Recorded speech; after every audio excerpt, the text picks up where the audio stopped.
ladies and gentlemen, welcome back to our second hour of 8 Bits. Talk about what we've been playing this week after the new year.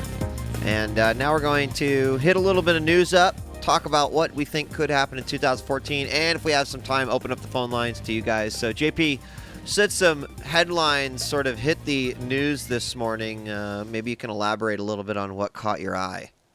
Well, I guess kind of coming off we were talking about Steam and sales and all that stuff. There was a very, very interesting post that it was actually a tweet that then turned into a news story for Pixel Junk Eden, which was a game that was obviously exclusive on the PS3. Right, I think right. the entire Pixel Junk series was for quite some time. And it ended up coming out on the PC. I'm not sure how long ago. Pixel Junk Eden did, which is if you hadn't played, it's a very gorgeous looking game. Has some cool music and very interesting gameplay to it. But it's been out for about a year, I think. And it was $10 on Steam to purchase. And during the Steam Winter Flash sale of Pixel Junk Eden, they slashed the price down to a single dollar. So okay, $10 to $1, right? And it actually doubled the game's income. wow. So what they had sold in a little under a year was sold in 8 hours. Wow, dude. Because of front page exposure and the fact that it was a single dollar. Which is kind of crazy to think about. Like, they don't go into specifics on how much they actually sold in terms of raw money. So I don't know what that is.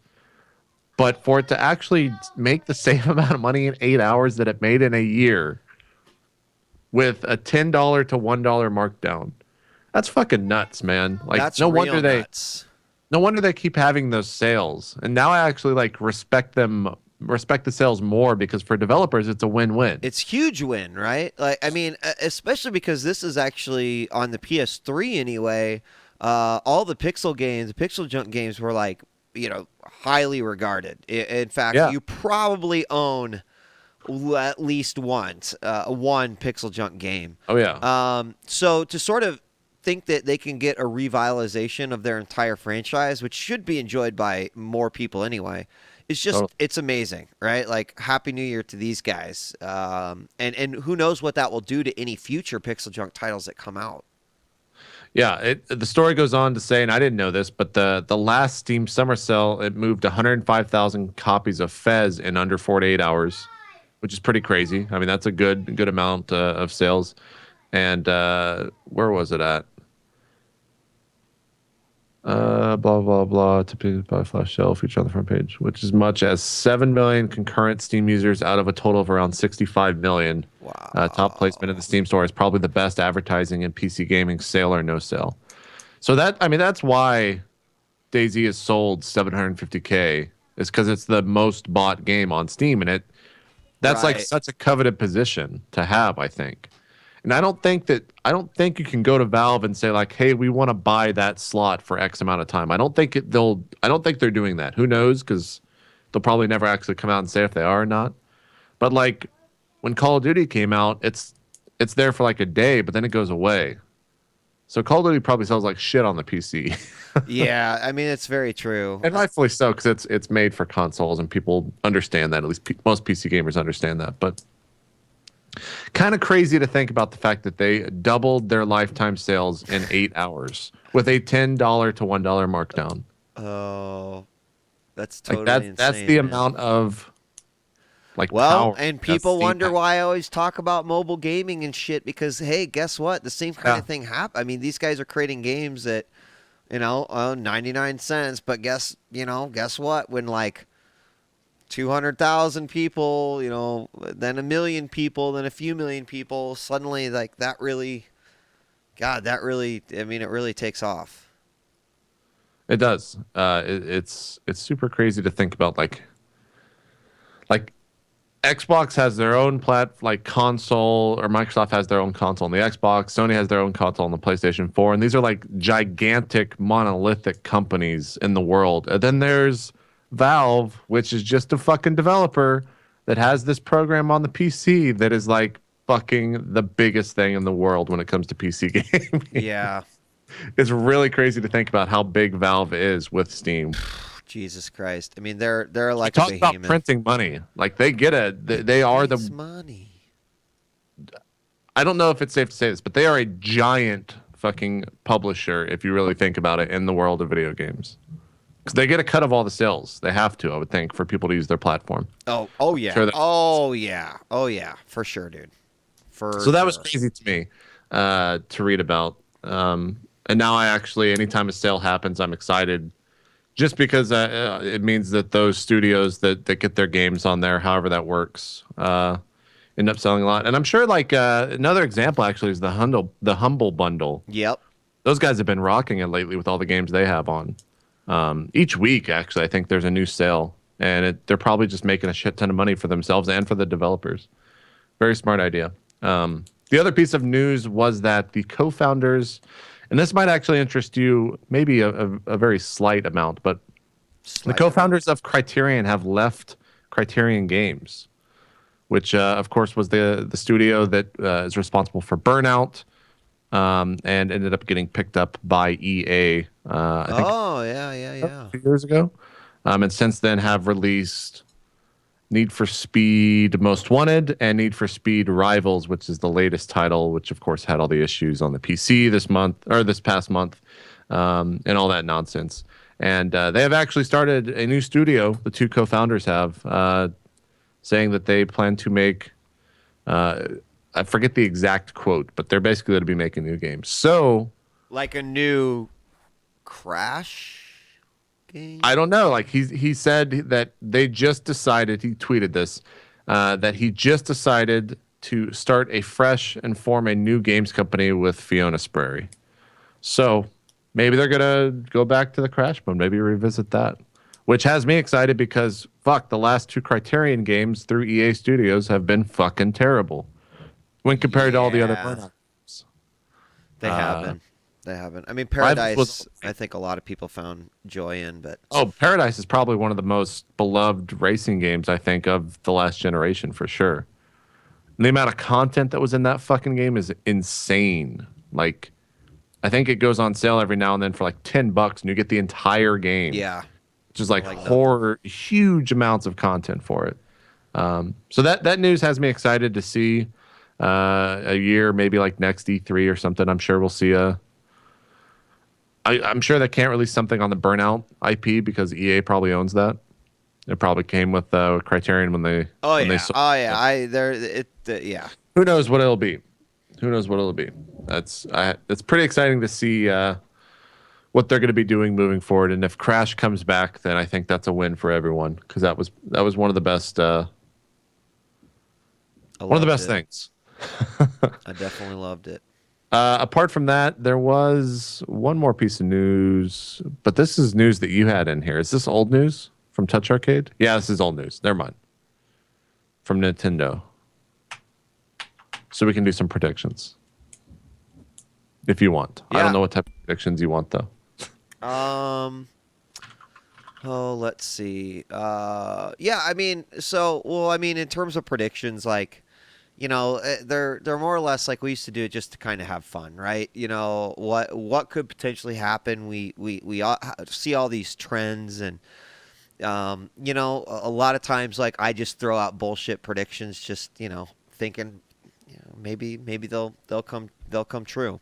But I think what we'll do is we'll talk about some predictions and open up the phone line. So if anyone wants to call in Sure. and talk about whatever, but like, a prediction that I have for 2014 is that I think that we will see Nintendo really enter into the mobile space. And people are like, you're a moron. You ever heard of this thing called the 3DS before? Yes, I have. I understand. But Nintendo could move into iOS and Android platform and still not feel like they have necessarily, because the reason they won't make a game for the PlayStation or a game for the Xbox is because that promotes a competitor's console. And Sure. while the 3DS is obviously somewhat in competition with mobile devices these days, that Nintendo's the one area where they literally have no dominance at all is in the mobile space. So I would really like to see them sort of, like imagine Nintendo makes a Puzzles and Dragons clone using Nintendo characters. Millions of dollars? Yeah, I think so. Like Yeah. what could they do with just maybe even emulating old games and releasing Nintendo packs like that? I don't know. But I do think that this is an area that we're going to see Nintendo go into. And if the prediction gods are with me, I'd love to see Nintendo make a game for another system, but I just don't think that'll happen this year. I don't. I mean, I kind of see where you're going with that because I think all of Japan is like this mobile gaming hub of the world, honestly, where they've all actually shifted over from consoles over there to mobiles. Like phone games have been the largest thing over there for a couple of years now, from what I know, and like Nintendos and PlayStations are actually looked upon as like being incredibly, incredibly nerdy and incredibly geeky over there. They actually have a very bad stigma attached to them Right. from mainstream media. So I wouldn't be surprised if Nintendo shifted over to that. But at the same time, like I don't. I actually kind of think the opposite. I think they're just going to try to focus on the Wii U and use the 3DS. I can't believe they made the 2DS. What a stupid fucking thing that is. But I don't think that was a smart decision at all. I think that was just kind of a, well, let's try this type deal. Let's see if we can get some more sales out of it. I don't even know how well it's been selling. Uh, but I don't think we'll see Nintendo on the mobile market yet. Like I don't even know what they would make. Like you mentioned the fact that they would do kind of a compendium type game where it uses all of their existing IPs. But can they really do anything else that does that? Because they've already done it like a billion fucking times, where they use all of their existing IPs for another game. Like I how many times have they done that? I mean, it's starting to get too many to count, right? Yeah. So I don't know. I think if anything, if you want to talk about Japanese companies that will kind of shift over to focusing on mobile gaming 100%, I think we're going to see Square Enix Oh, do they that. already, They already are, but I think yeah, we'll even see it more this coming year in terms of yeah. mobile. They really are. They really already heading that direction. In fact, they've also found that the mobile space is a great place to re-release games as well. Yeah, I To mean, how very many good times success. release 3, 5, and or 3, 6, and that's it, I guess. Yeah, yeah. So from Or that 2, perspective, 2. too, I absolutely feel like they will continue to do that for sure. When does is Final Fantasy 15 scheduled to be released this year? Is it this year? God, I hope so, man. Otherwise, like, just people are no longer going to care anymore. I don't think they've. Fuck. Blah blah blah blah.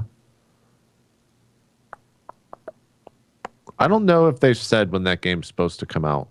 They haven't even said anything broad like 2014 or I want to say it's 2015. I'm sure someone in the chat will comment on it. Yeah, I'm But sure someone will. apart from that, like I'm gonna Bravely open up the Default phone is the lines only for them. thing that's coming out. Um, I guess my prediction, it's not really, I wouldn't even call it a prediction, but I think this is the year that we'll finally start to see Call of Duty taper off because of Really? Titanfall. Surge. Oh yeah, yeah. I think this is the year where that game starts to become less and less relevant. Hopefully, Titan, like from all things that I've heard about Titanfall, it looks incredible. And the fact that March is probably going to be it might actually be the biggest month this year in gaming, just with the amount of titles that is coming out in that. Have you seen the list of stuff that comes out? Just for this year, Yeah. drop it on me like it's hot. I mean, I gotta Just name a few. I'm sure. Google it real quick, but so we got South Park: The Stick of Truth Oh, comes yeah, out. can't wait We for that. got Titanfall on the 13th. South Park is on the 4th. On the 25th of March, we've got Diablo 3, The Reaper of Souls. Okay. In March, I forgot what day it is. We've got Dark Souls 2. We've got where's the PS4 stuff? I know for sure that Infamous Second Son comes out that month for the PS4. Ooh. I think that might actually be it. But like those are fucking six gigantic titles that are coming out that month. That's pretty insane. I wish I could find like here we go. Here we go. So South Park, we've got new Ninja Gaiden, we've got Dark Wait, Souls there's a and new Ninja Gaiden coming out too? yeah, it's Yaiba Ninja Gaiden Z. I think it's made by Platinum. I think is what's going on with that. We've got Final Fantasy X HD and Final Fantasy X H2 or X2 HD fucking square. The new Metal Gear Solid, of course, comes out that month as well. And I guess Smite is officially being released. I didn't know that. Wait, what is? I guess Smite's official release date is March 25th. Oh. What a bad month for that game to come out in. Yeah, they're Like, kind of going to be hurting a little bit there, I think. yeah, they've already been kind of quote unquote out. I don't think that'll be the biggest thing. But yeah, like South Park, Ninja Gaiden, Dark Souls, Titanfall, Final Fantasy X HD, Metal Gear Solid, and Infamous, and Diablo 3 expansion all in the same month. Titanfall and Dark Souls launch on the same day, which is the 11th. The 21st is Infamous. Oh my god, and then dude. The 25th is Diablo 3. Start saving your money, kids. Holy shit. I wonder how Dark Souls 2 is going to sell because of it coming out the same day as Titanfall. It'll still sell well. Fuck that. I think because Titanfall's also coming out for PC as well. Here's my prediction: the PC port of Titanfall will be complete dog shit. It'll be bad. It'll be If you're gonna play Titanfall, I bet you they 100% optimize the fuck out of that for the Xbox One, and it is absolute shit on Windows. That's my prediction. God, I mean, like that's just the wrong way to go about it. You know, like that'd be so stupid. And I bet you that Dark Souls is actually good on the PC. Dark Souls 2. I bet you they figured it out and they understand how to make games for the PC. I think it will be. I think it'll be solid. Was that you or a caller? What happened? I don't know. You had like a folder closed or something. Oh, that was probably me. Yeah, I opened it up for the callers to now. That's going to be a huge streaming month too, if you think about it. Titanfall and Dark Souls. Like Dark Souls is probably one of the biggest games that has had this life pumped back into it because of streaming. It's like it's a rite of passage for streamers to stream Dark Souls. It is. It's very true. And I don't know if my Skype is messed up, like, or no one actually wants to call in and chit chat. But I'm gonna restart my Skype real quick on my other computer. So. Yeah, and then Infamous is probably. I mean, I don't really like Titanfall is next gen game, yes, but I honestly don't count that as like a big next gen title because I don't think they're going for like super impressive graphics. I think they're going for a fun multiplayer experience. That's going to be like they're trying to market it as the killer app for Xbox One. We'll see if it actually is. Yeah. But I think Infamous Second Son is like going to be the first like true next gen experience where it fucking looks incredible and the gameplay is like actually really fun. That's my hope. I actually agree with you 100%. Because they've said that the fucking that it looks better than it did at E3 when they did that demo, which at E3 like it looked amazing. It looked incredible. All right, we got callers now. Let's do it. I'm going to take our first one. We got area code 973. Hello, welcome to 8-Bits. What's up? Just talking to your phone. That part where there we go. Hello?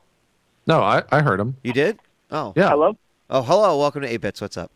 You had it muted. Hey, guys. I'm a big fan of both of you. I have a small stutter. I'll try and keep that down for you, though. My question was about kind of going back to Call of Juarez Gunslinger. Right. I remember a few years back in gaming, narration in games was kind of a big bugbear to where it was really hard to pull off well. And over the past few years, we've had games like Bastion, games like the Stanley Parable, and games like Call of Juarez do it really well. I was wondering what you guys thought narration like that adds to the game and where it might go from here. Yeah, great question, because all those titles that you mentioned are definitely ones that stick out in my mind is Yeah. like so unique experience. And Bastion, well, actually, I mean, Stanley Parable I has still haven't a played Stanley legacy that Parable. goes way back, right? But the Right. narration makes that game. I think that oh, Bastion, right? Bastion was, to me, one of the first games where, the way they presented that was a reason to play the game, right? Like, it was, yes, it was an interesting game and it had an interesting story, but the narrator was a reason to play that game. Stanley Parable, the narrator is a reason to play that game. Where I Right. think you can really hit and miss on this, we've been very fortunate that these games that have attempted have been fantastic. But I think that it's got to be really, really, really hard to do. I mean, Oh especially yeah. you think about some of the triggers in the Stanley Parable. Like, I don't even know. That's Well, insane. I think the biggest thing is that when you make a game that is very narration focused like that, you have to start with that in mind. Like you can't.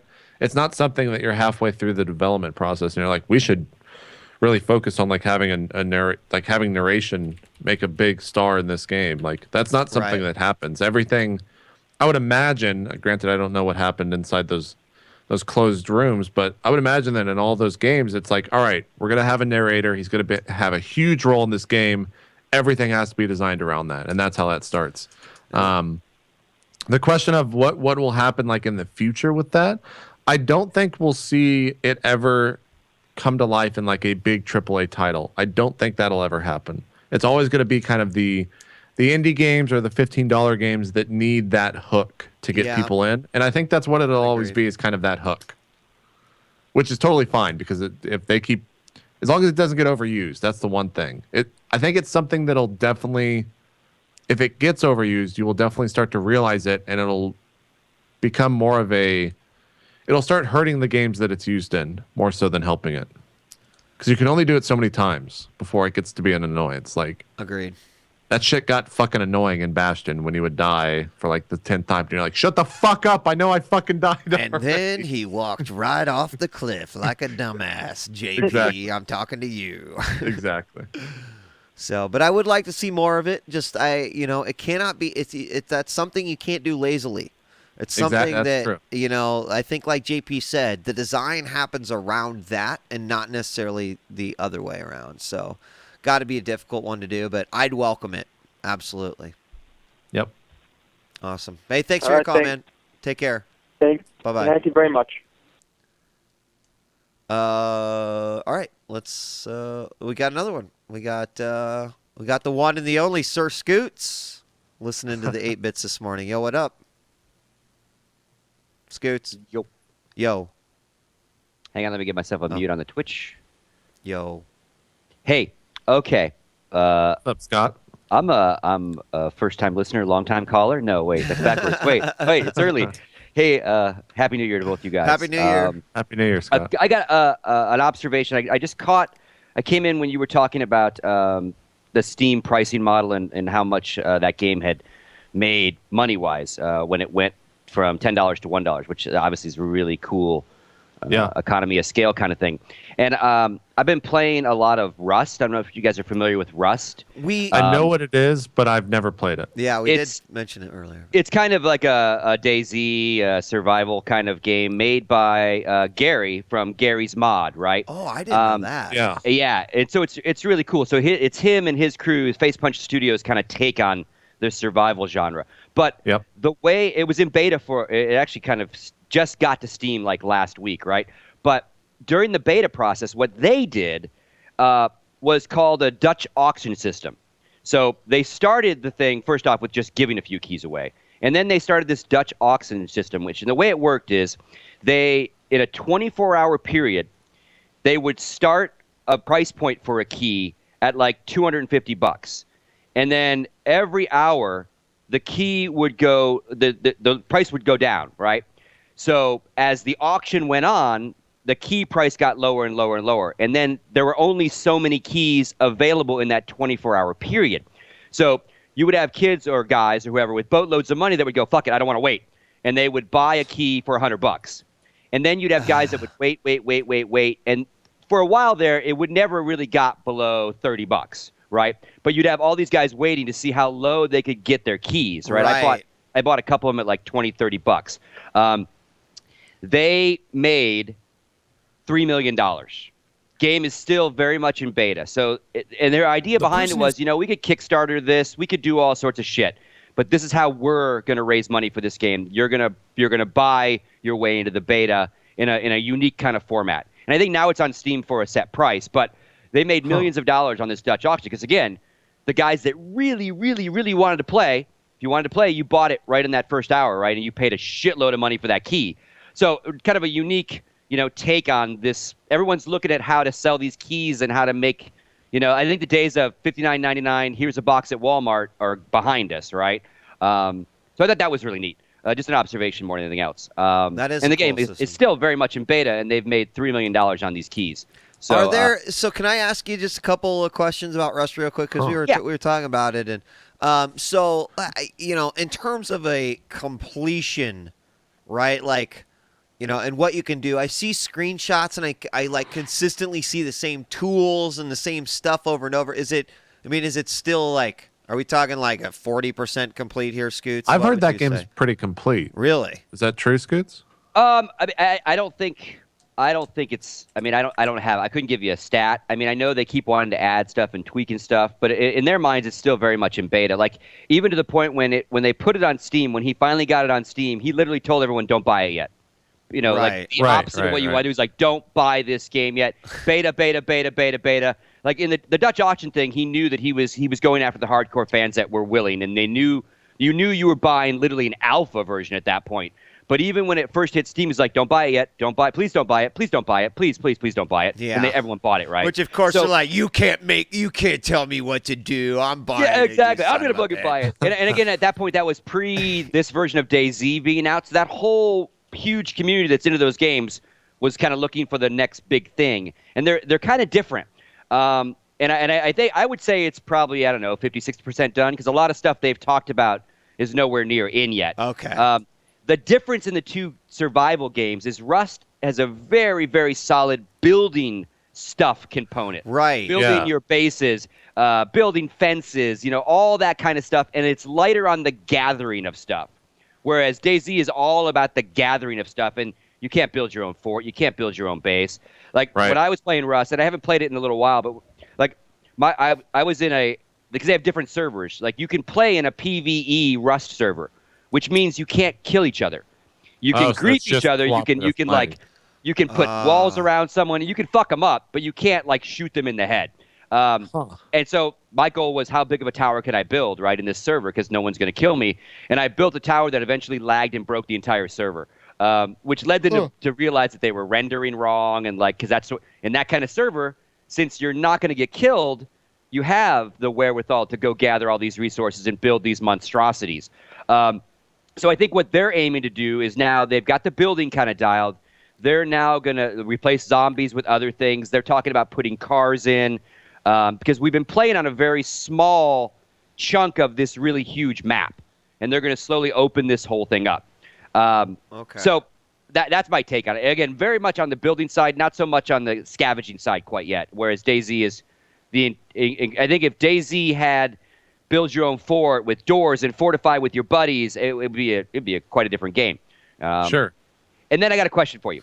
Sure. And Marcus, you and I have talked a little bit offline about this. I've always been an Xbox guy. I've owned all the Xboxes. The last PlayStation I owned was PlayStation 2, to give you an idea, long time ago, right? So I haven't bought either of the new ones. And I know you guys have been dabbling with both. What would you recommend in the next 3 to 6 months for someone who doesn't have either and is looking to put their toe in? Because they're both pretty expensive, right, in that sense. So, but take the cost out of it, that one's more expensive than the other. Which one, based on the games that are coming out, the interfaces, everything you guys have used so far, and I know that you're a PSology guy, but what would you guys recommend, Marcus and JP? And why? I still have to go. I mean, I'm very happy and fortunate that I have both systems, but if tomorrow the decision was one of them has to leave the house, I would most definitely still stick with the PlayStation. And the reason why are, first off, I am a sucker for Naughty Dog. I'm going to I'm going to absolutely be all over the new Uncharted. That's just like a absolute must play for me. I'm not that big of a Halo guy, so if another Halo, like it's not that big of a deal. Assessing everything else, there's some other good exclusive. Nothing that's necessarily like that big, but did I mention PlayStation Plus? Because that's like one of the biggest reasons why I would stay on that. And I know a lot of people are like, well, there are some equivalent things going over there on the Xbox, but I think for me, I'm still wearing the PSologist hat, Scoots. And I feel like for good reason, right? You're going to be good with either of them, but my tastes in gaming mean that the PS4 is right for me. And before you answer, JP, remind me, PS games backward compatible, Xbox not, right? No, PlayStation. I don't think either of them are. Neither of them are. However, in the news, it was just reported that a patent has just been issued by Sony for PS1 and PS2 games, not PS3 though. Right. So that's pretty. Since that already happened on the PS3, like people expect that to happen. I think that across the board, it's safe to say eventually both machines will be capable of backwards compatibility in some way, shape, or form. Because I know there's badass PlayStation 3 exclusive games that I would love to play if I were to buy the new one. So that's why I was asking that. And what about you, JP? What's your thoughts? I think like looking at the two consoles, the big thing that Xbox One has coming up for it is Titanfall, and you can play that on the PC. Granted, I don't know what type of experience you're going to get on the PC. No one really does, so we'll have to see. But I think that stuff that you can't get anywhere else is going to be the PS4. And honestly, like both systems are pretty shitty right now because there's no fucking games out for them. Yeah. But I think that PS4 has an edge over Xbox One because it does have things like Warframe and things like DC Universe, these free-to-play games that you can play on a PS4 and actually have a gigantic community. Like, I'm pretty sure Warframe is doing really, really, really well on the PS4 because it's free to play.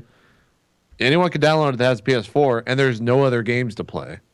So right now, I would say the PS4, only because of I think Infamous Second Son, like I was saying earlier, is going to be a gigantic game. It looks to be polished as all hell. It looks fantastic. And there's nothing on the Xbox One that you want to play or should want to play that you can't get anywhere else coming up that we know of. Very true. Yeah, like you said, the PC equivalents should equal the console, hopefully. Knock on wood for Titanfall, etc. Okay. Yeah, we'll have to see. Well, thanks, guys. Have a great New Year. Thanks, Scoots. Hope to see you on the road somewhere along the way. And thanks for taking my call. Appreciate it. Peace. Take care. Thanks for calling him. I think people just need to wait a little bit. If you're willing to wait, you're probably going to be making a better decision for yourself. If you just wait. If you're willing to wait, pick up a new video card for the same price. Go get yourself a 770 for 500 or 780 for 500 or 770 for 300. Yes, join the master race. Yeah, because right now, like PC games are where it's at. I think. Did I mention that Heroes of Might and Magic has to use fucking Uplay? Oh, is it published by Ubisoft? Yeah, sad face. That sucks. Yeah. Gunslinger doesn't use Oh, really? Uplay. That's nice. Yeah, it is. Okay. I need to get back to Assassin's Creed, man. I was really hyped on that game, playing on the PC, and I need to get back to it. I had a lot of fun with that. Take another one, by the way. Let's do it. Here we go. Unknown number. Hello, welcome to 8 Bits. Hello? Hello. Hi. 8-bit? Yes. Am I Welcome wrong? to 8 Bits. Yes, hello. Yes. Oh, yeah. Hello from Bulgaria. I'm watching you guys. Very happy about the show. Thank you. Just wanted to ask you. I'm a PC gamer, like most of us, and I wanted to ask you, how do you think why they are like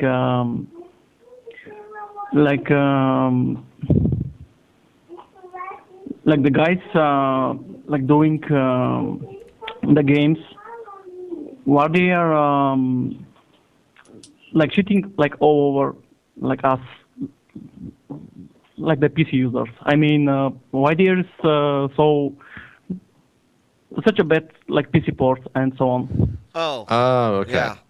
Yeah. So we've talked about this before, and JP, I mean, tell me what you think, but I think that in the past, you're right. We've gotten some really, really, really shitty PC ports. But if you'll notice something that happened over the transition or the evolution from PS3 to PS4 and Xbox 360 to Xbox One, is that the new consoles have moved to a PC architecture. All right, like if you know anything about the architecture of some of the previous systems, one of the reasons why it took so much longer to create games and it took longer to get new games out on a new console was because people were using an architecture that was new. Right, so they had to learn to program for this specific architecture. PS3 was notorious for this because it used the it used the cell system and it had all sorts of crazy shit that went on it to try to get a little bit more out of it. But anyway, none of that shit matters anymore because now you've got an x86 architecture that is on all machines. So in hindsight, what should happen is that a port from PS3 to PC or Xbox or PS4 to PC or Xbox One to PC should be much more efficient and should be much better than it was because you're not having to rewrite entire libraries and entire aspects of your game just to match a new architecture. It's not exactly a take this piece and put it over here, but it's much better than it was last time. So I think what we're going to see is that line sort of disappearing. And because of that, I think the PC is going to just continue, that community is going to continue to grow and grow in 2014. What do you think? Yeah, I hope JP? so. I mean, I pretty much agree with what you said. I think the big thing is like, for a lot of these publishers, they don't actually care about the PC world. So kind of the stance that you have to take is don't care about their games unless you're going to buy them on console, which is a shitty thing to do from like both sides. But that's just kind of how it is. I think that will change over the next year, though. I hope that will change over the next year is probably the best thing to say. We'll really have to see. I hope so too, yeah. Yep, I'm sure it will. All right, thank you for your call. Well, thanks. Happy New Year. Happy New Year, guys. Take care. All right. Let's do. It's a first call from Bulgaria. Bulgaria, man. Yeah. You Euros, you're awesome. All right, we're gonna take. We got Seahole on the line. Seahole, what's up? Welcome to 8-Bits. What's up, guys? Hey, Wheat, JP. How's it going? I don't know if you guys played this in the past, but I don't know if you heard about the reboot, Command and Conquer Renegade. They're coming out with a new one, Renegade X. I don't know if either of you have heard of it or what. This is. I thought this was the game that got canceled. Well, I thought this was actually not by them. No, it's not by them. It's by some other dudes, but they're calling it Command and Conquer Renegade X. Okay. I'm looking at renegade-x.com. Is this the same thing that you're talking about? Yes, that is it, I believe.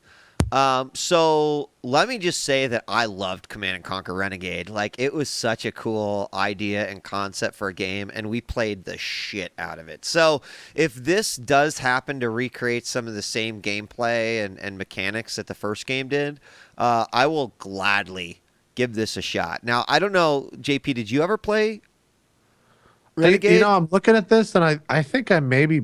Did this heavily rely on GameSpy? It may have back in the day. Probably did. For some reason, that's what is coming to mind is like, God, I fucking hated GameSpy when it was used like it was for this game. I don't remember it apart from that too much, though. It had like base building and stuff like that, right? Base building, vehicles. You could go on land, all the same vehicles and power-ups and units that you would have in Command and Conquer. You basically had here, and it is. I'm watching this trailer here. This is for the release date, apparently. Are you watching it on Renegade-X? Yes, I am. But it looks cool, right? Like, I mean, it's Command and Conquer, and the engine looks quite nice. So I know that this has been a mod in the past. In fact, I think like Unreal Tournament 2004 had it at one point, like something else, maybe in the Source engine, I don't know. But this is like standalone at this point, right? if I'm not mistaken. I'm waiting for the fucking release date to actually pop up. Here we go. It Renegade doesn't pop up. X. Oh. Are they saying it also- and I can't hear it? They also have a Renegade X Facebook that has a lot of information on it too. It's supposedly it's standalone completely. You don't need anything with it. You don't even need Unreal Tournament 3 with it. Oh, there we go. Okay. It's February 2014. Yeah, I mean that actually looks like it'd be a lot of So fun. it is still Unreal Engine. I got you. Okay, sweet. We're gonna play this, JP. It's gonna be fun. Trust me. It's good. The first Renegade was so much fun, man. What was that? Did Gunrun play a shit ton of that? Isn't he like a? I want to say I've seen him talking about it or something like that. He was playing the new Command and Conquer quite a bit. He's a big CNC fan, so yeah, he probably knows all about it. I don't know if he was talking specifically about this one, Yeah. but I thought Renegade was hella good. I want to say that I played that and I couldn't get through. Like GameSpy was just so shitty or something like that, and I just stopped. Like I think that I got into the beta for that or some shit through IGN's monthly subscriber thing that you paid $5 for that right. got you through beta or got you into betas. And I downloaded it through that and it used GameSpy and I was so fucking annoyed by all of that I didn't enjoy the game. I think. Or I just made all that up and it was a totally different game. If you have ever played Savage, it's kind of like that. Savage was a fantastic game that was Yeah. highly underlooked. They're very, very similar, believe it or not. It's just like fantasy versus sort of more modern fantasy or Interesting. futuristic combat. But yeah, so y'all, I'm excited for this. Definitely have to play this on stream. Yep. All right. Thanks, guys. Yep. Take care, man. Peace. Happy New Year. Take care. All right. Let's take another one. We've got Alex on the line. Hello, Alex. Welcome to 8-Bits. Hey man, how are you? Good, man. How are you? All right. I'm kind of late to the show, so just let me know if you guys talked about this already. Sure. With all the like early access stuff, did you guys talk about the whole like business model with that yet? We've touched on it throughout the show. Scoots brought up the whole Dutch auction thing. We were talking about how, right now there's a lot of hit and miss on the early access, but I think the general consensus is we all believe that in 2014 it's just going to kind of get worse. Yeah. What were your thoughts on it? I was just wondering, like, if you guys agree with the people who really think that like people are just complete sheep for buying like DayZ standalone and stuff. Like I personally bought it because I've been playing since the mod like 2 years ago, and I've just been a big fan of DayZ. But like recently, there's been a lot more, obviously, with like Rust and stuff like that. And Nether, I believe, is that early access? Yeah, Nether is as well, I believe. Yeah. All right, yeah. So do you guys think it's just totally ridiculous, or is there like some justification for the people just totally buying into this? Like DayZ is the top seller even during the winter sales. Right. So what do you guys think about that? I mean, at the end of the day, it's people can make decisions with their own money, and I don't think anyone can criticize someone else for making that decision. Like, it's their money. With fucking who cares how they spend it? It's not affecting you at the end of the day. Yeah. So why? I don't know. That's my look on it. Like, I have a very I don't care how people spend their money. Like, I can't understand why people would fucking play Club Penguin, but fucking people play Club Penguin, and that's fine with me. It doesn't affect me one way or the other. I will never shit on Club Penguin. I have no idea what it is. But I know that it's popular. The thing that I think we need to remember about that is that, as JP said, people speak with their money, right? Great. But you know what? At that time, they're also purchasing the right to no longer bitch about the game, as far as I'm concerned. And that might seem a little backwards, but you know what I mean? Like, every single one of these early access games says, yo, this shit ain't done. You're getting what you pay for. And now you see they're getting more elaborate, and guys saying, well, don't even fucking buy this. But at the end of the day, if I spend my money, I really don't have the right anymore to be like, yo, this game fucking blows, blah, blah. It's like, well, dude, you did purchase, an unfinished game. I don't know if that's too strict, but that's just kind of my own philosophy, right? And I can agree with that, because there's a lot of people on like forums and stuff that I go on that they really complain. They're like, DayZ is so shit. Like, it's an incomplete game with like it warns you on the page. It tells you not to buy it. Rocket personally said not to buy it. It warns you before you buy it, and it warns you when you start up the game, and then you're going to complain that it's incomplete. It makes no sense to me. Yeah. Well, I think that's something that Steam has been dealing with, and I think that's where like this early access thing that they have coined and put on all these games is because of those issues and because of people seeing that it's the #1 purchase game on Steam. They're like, well, this game must be fucking fantastic and complete. Yeah. And they jump into it and they're like, what the fuck? And it's usually people who haven't played, like, for example, DayZ, like, they probably never played the mod. They're like, wow, this game is shit. But people who've been playing the mod realize that if you fall off a ladder and die, that this is a normal occurrence. Like, yeah. Well, no, that's a funny thing, too. Like, there's some fucking stupid shit that happens in that game, but people accept that there's stupid shit that happens in that game. They understand that. Yeah. Which is kind of shitty that, like, we deal with that and we understand that, but the hope is that it gets better. That everyone's paying $30, and the hope that the $30 that they are paying is for a better game down the road. Yeah. That is the promise. And whether they deliver on that, it's going to be on a game by game basis, and we'll never fucking know what's going to happen. Yep. Some will probably never even make it to that final product. Exactly. Well, others will make it a Kickstarter flourish. on crack. It's Kickstarter on crack. Yeah, a different level. But I think that people are more trusting, right? Like, it's weird. People are less likely to say, "I'm throwing in this money for Kickstarter for something that doesn't exist now but might in 3 months," versus I'm paying this and I'm downloading it right now. In the minds of gamers, we are all, like entitled to the point where when a game comes out, fucking A, I'm either at the store, I'm either digitally download it, but I feel like I've got to have it, or it's the same sort of mentality that they follow. That's what we all grew up with. I think in my like teenage years, it was always like, oh my god, I can't. I mean that's the whole thing behind release dates, right? Companies announce release dates because then the hype is real about that game. Then you know when that game is coming out and when you're supposed to be excited about it. And now with all this stuff like DayZ and all this early access stuff, companies realize that people will pay a premium to jump into this right now and make the hype no longer hype, make it so you're playing the game. And it's kind of like, I think we're just going to see more of it because it is. So you think bigger companies will abuse it? I mean, I think, I'm trying to think of a bigger company that would use it. Yeah. I mean, EA's jumped into it. Granted, Ubisoft has a little bit. Yeah, Ubisoft. They did with what was that?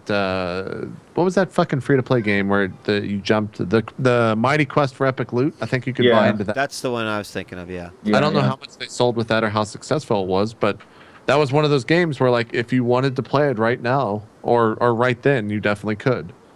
And I actually kind of like that because I do have expendable money that I can throw at stuff like this. It works with the job, so yeah, I'm okay with that. I can see how some people would be highly annoyed about that shit. All right. Thanks for answering my question. Thanks, guys. Alex. Have a good one, You guys are pretty man. based. See you guys later. Peace. Thanks, man.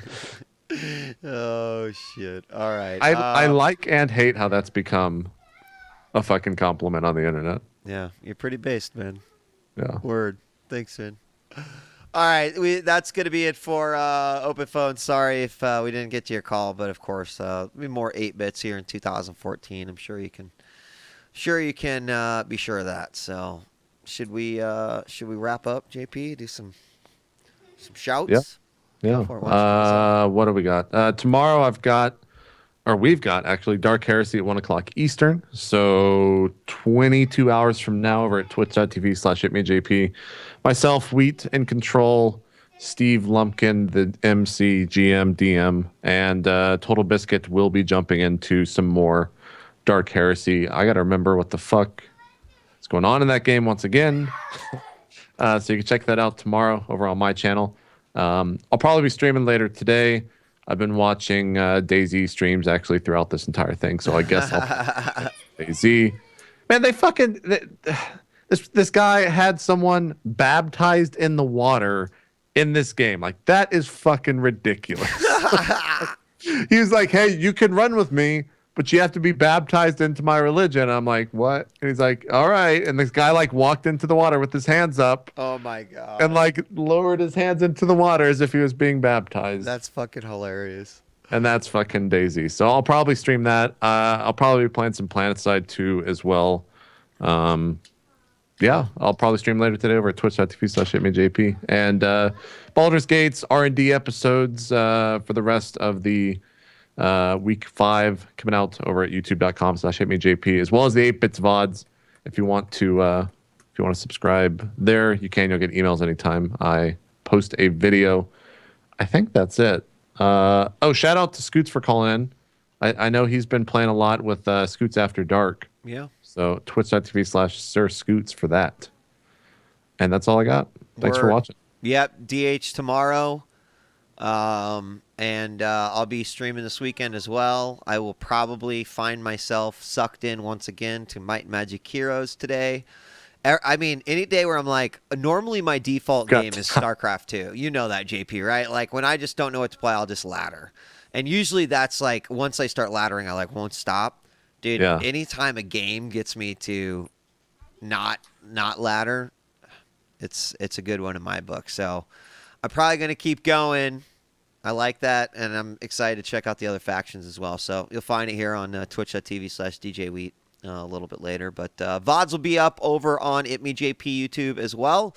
If you're a subscriber here, you can watch them immediately. But guys, I appreciate you tuning in, and thanks for joining us for another episode of 8-Bits. I see no reason why we won't see you next week, so thanks for tuning in, and we'll see you next time. We're out of here. Peace.